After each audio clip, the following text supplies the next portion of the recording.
ki khubor ka Batisi TV lawan rashapi da ka Orange Nissan Loom so pho near Fire Brigade Shillong. Admissions are open at BDW International School. Enroll now.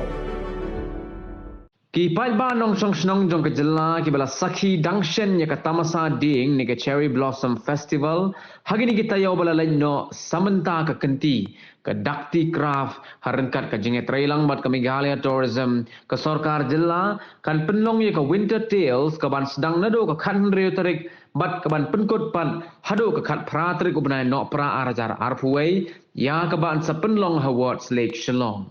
Hagini ki laisngi kin sadonru ki jingpen inam ni ki mati bala draw ni ki kiti bani jong ki barikor ba paunam jong gani ke jilla Meghalaya banalor kata kin sadonru ki jingpen bernya ki pat ba da ki jingbam tenrai ki jingrwai ni ki kin hon bat ki nongrwai ba paunam jong gani ke jilla Meghalaya. Details started last year when we had this ateliers from across Meghalaya, from Naduh Hills, we have it from Jaintia Hills, Khasi Hills, all the ateliers who are enterprises, who are working on their own. These enterprises are independent, they work with teas, coffees, their own independent businesses. Like we are mostly into craft, Dakti craft, we handle pottery of Meghalaya and we also do many other crafts. So this event is actually a platform for all these enterprises to come and celebrate what they do independently, and it's a 3-day event. So we will be having food to celebrate food of the local people, individuals who work here. We are going to also have artists from the state who would create these experiences during these 3 events.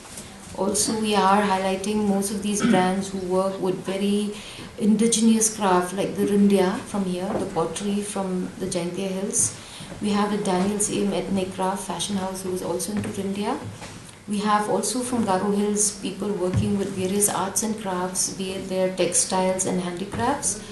We have ceramics and cane bamboo crafts from the Naduh Hills. Also the food is something that we are trying to promote, slow food and also indigenous food, local teas, local coffees from here. We are bringing in a lot of artists also in music, which is mainly from Meghalaya. So this festival is more unique, unlike the other festivals where we are promoting and celebrating a lot of other people also outside the state, but this is more within our state, promoting our local indigenous crafts, arts and music and culture.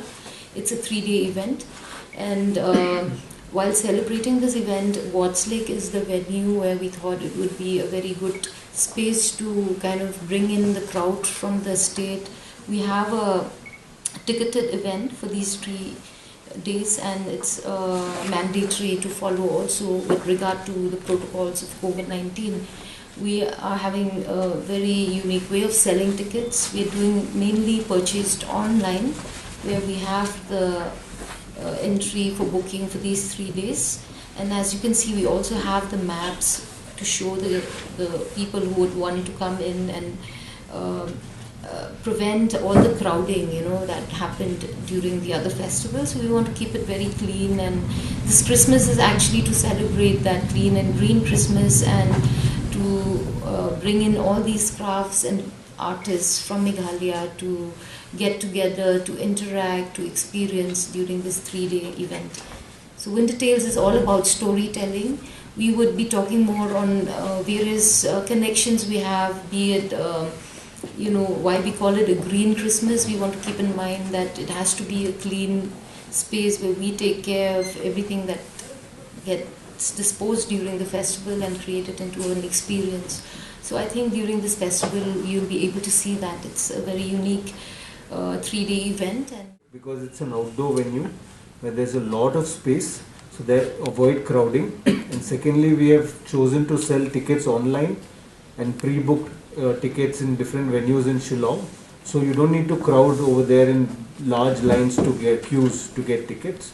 So we're taking every measure possible within our control to make sure we don't get into a risk of any sort.